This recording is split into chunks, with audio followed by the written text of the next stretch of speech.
Good afternoon, everyone. Wisco Rider here. Out in nowhere particular, just riding around. I am going to check in at the Harley dealership. If you haven't, well, one of the things I've been doing is HD's got this app, and I've been doing this, the monthly challenges. Like last month, I did the June challenge, 500 miles, and I think like 10 check-ins or something like that at events or Harley dealerships. So doing the July challenge, which is pretty much the same.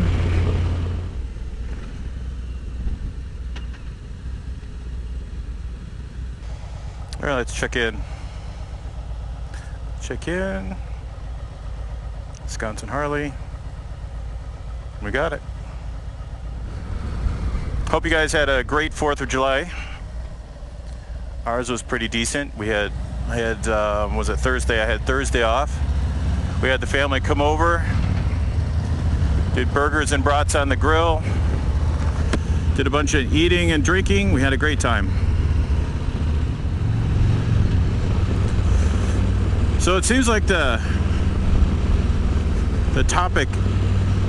hot topic these days, 2019, is Harley-Davidson warranties and customer service. A few weeks back I was watching, what is the law-abiding biker? I don't remember his channel name.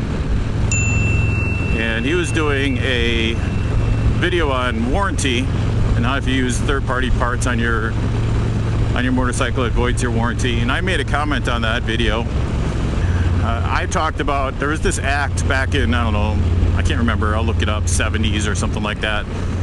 And I'll put it in the video because I honestly don't even remember the name of the act. But it was one of those, it was an act that allows individuals to go ahead and do modifications to your vehicles without voiding your warranty. The law-abiding biker, he commented on it, said that was more for oil changes and things of that nature. John Maxwell, and I'm sure if you watch my videos, you're probably already familiar with John Maxwell. He's a Harley tech. He did a warranty video as well, and he went in on a lot of different aspects. For example, putting a mount on your bike and hooking it up to your battery doesn't necessarily void your warranty if you're talking about your drivetrain on your motorcycle, for example, those types of things. Do you remember the recall for the clutch? Harley-Davidson did a recall for their clutch system. So let's go back 2017. I purchased a brand new ultra limited 2017. Here we are in 2019, and I purchased a new 2019. When I purchased the 2017 bike, I actually did a video on the new bike and all that stuff. So why didn't I do something similar for this 2019 bike? Well, to be honest with you, the reason is the whole premise of why I actually purchased the bike. And I just didn't want to come off as that guy. He's like, who's this uber rich guy that can buy a motorcycle every 10 months? And I can assure you that's not the case. As a matter of fact, if anything, I financially took a hit, and it wasn't great. So if you remember the clutch recall, so let's go back. In 2018, I took my bike to the dealership, and I talked to the dealership guy, and I said, hey, I'm having a problem with shifting gears. And I described the problem to him. So what had been happening is I would take my bike, I'd be out riding the bike, and I would stop at an intersection just like I am right now, and I could not get into first gear. I could not shift into any gear. I would have to rock the bike back and forth, and finally I would get into a gear, but sometimes it was really getting pretty tough. And anyways, I went to the dealership and I talked to them about that, and here's what their response was. Well, we're not aware of any issues. Nobody's brought in their bikes with that concern before. And, you know, we can go ahead and look at it, but you're going to pay the labor time to look at it. And if we can't find anything, you have to pay for that work. So I was really frustrated. So at this point, it's like, well, all I'm going to do is pay for hundreds of dollars of effort to do labor, and they're not going to find anything. So fast forward a month or so, not even a month, maybe a couple weeks, I'm out with my wife, We stop at a stop sign and she asks me, why are you constantly rocking the bike back and forth? And I said, well, when we stop, and I said, well, it's because I need to get into gear. I'm having a problem shifting gears. And it's like, oh, that sucks. You talked to him, and I told her the same thing. And then later in that same ride, we got to a stop sign, and I pulled into the intersection. I went to shift into second gear, and the bike wouldn't shift. I was literally in, I think it was like neutral or something like that. I was in the middle of the intersection at a four-way stop with all these cars, and I couldn't get into a gear to make the bike move. And it was at that point, my wife's like, oh, this is completely unsafe. And I agreed. And that's really the premise I had behind it, is it's not being able to shift gears, not being able to get into the gear you need at the time you need to do it is pretty unsafe. So anyways, talking with the dealer, they're like, well, we're happy to dig into it, but you're going to have to pay for it. And I'm like, well, the bike is under warranty. Well, yeah, I understand, but you know, I doubt that we'll find anything, and if we do,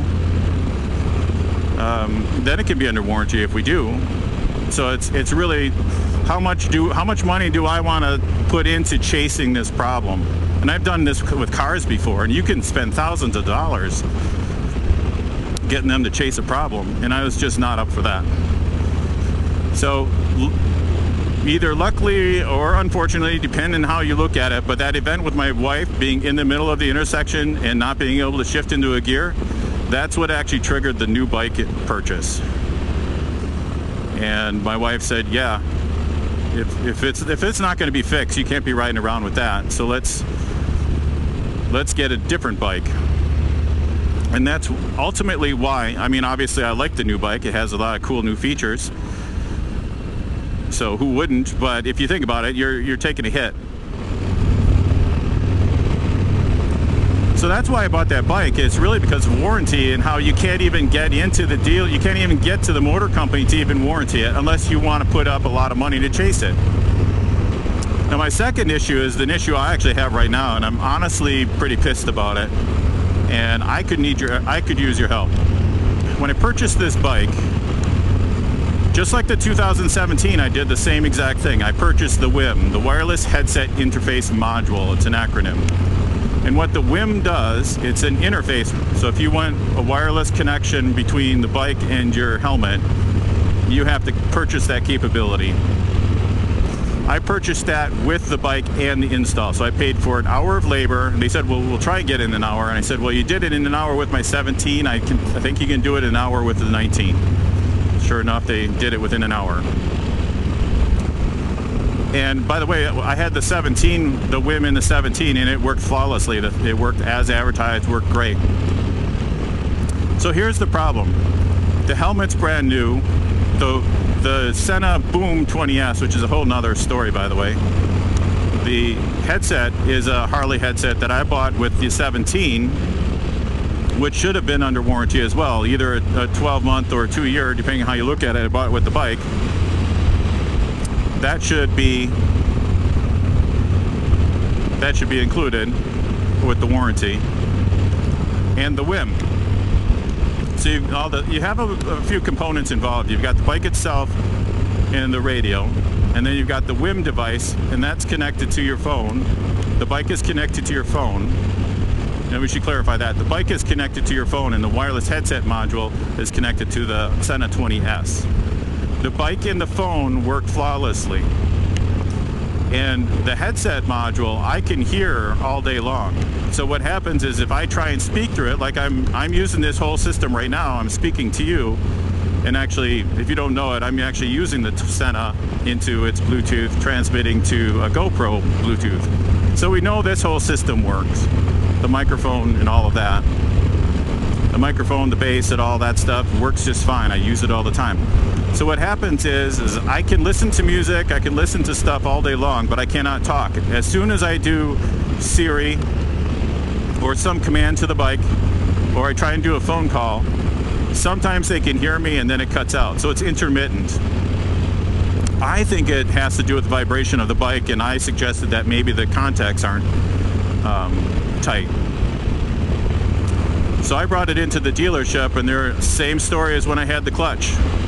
their story is as well. We can take it apart, but you're going to have to pay $140 for us to look at it. And if we can't find anything, then it's on you to pay that. I said, well, everything should be under warranty. I mean, literally from the helmet to this, to the whim, to the bike, the whole thing should is under warranty. The whole thing should just work. The entire chain, other than my phone, is all new Harley stuff. Make it work. So I struggled because the dealership did good and bad. So I gave my bike up for a day, no riding, didn't get to take it on to work, take it to work on a beautiful day. And I came back and they said, well, we can't find anything wrong with it.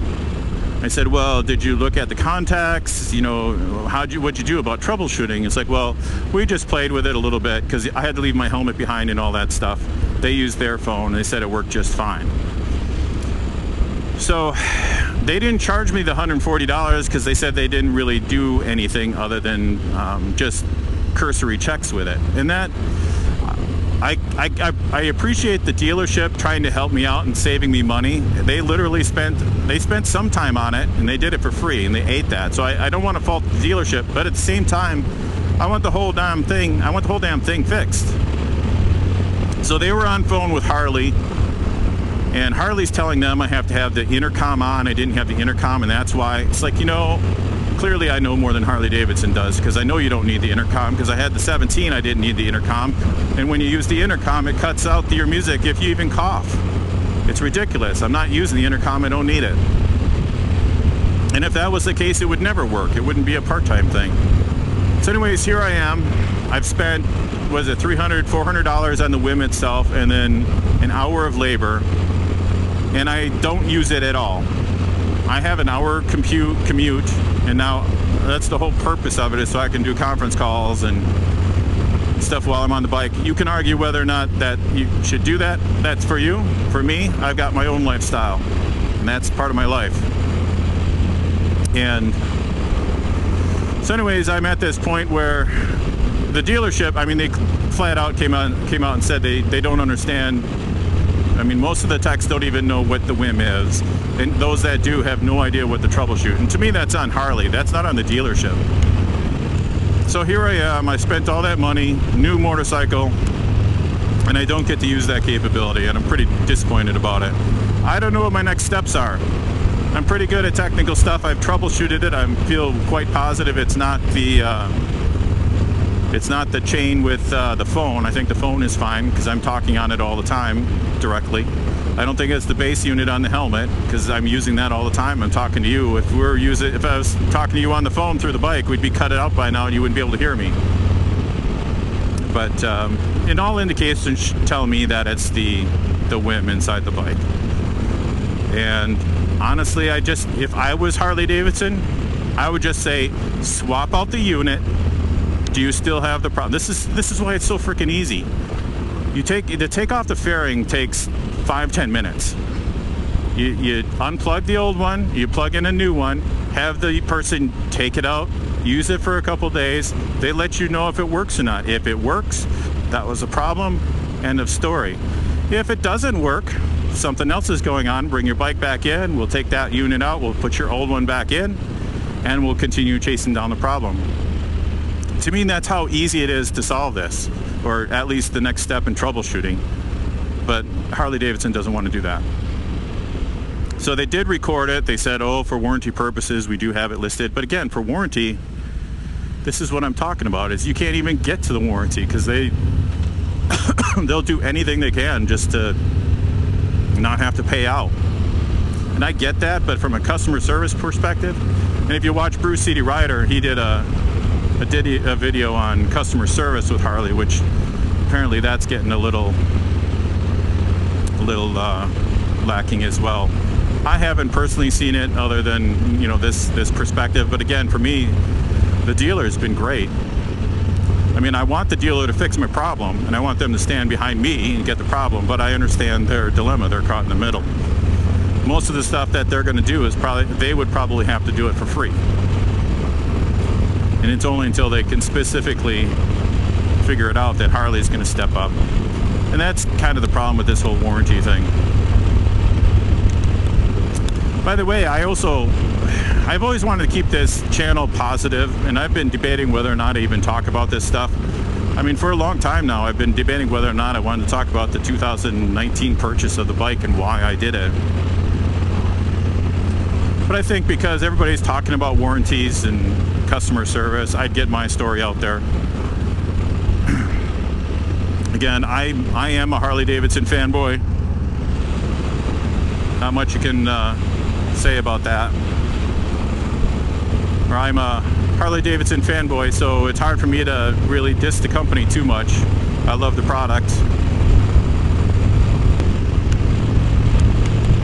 I'm gonna stop, pull over here, and tuck in my shirt because it keeps flying open here, and then get a drink of water. I'm thirsty. Keep coughing.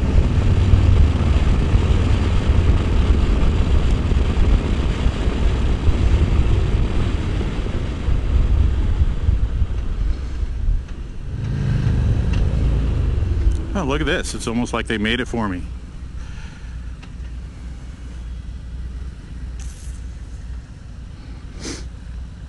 Let's get a drink of water. You know what'd be handy right now?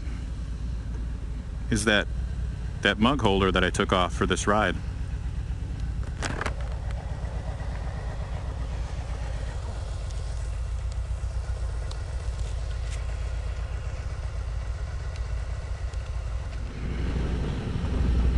Do I recommend the Whim as a side note? I do. If you don't mind spending the money, it's actually a fairly decent accessory to have with the motorcycle. A lot of motorcycles out today.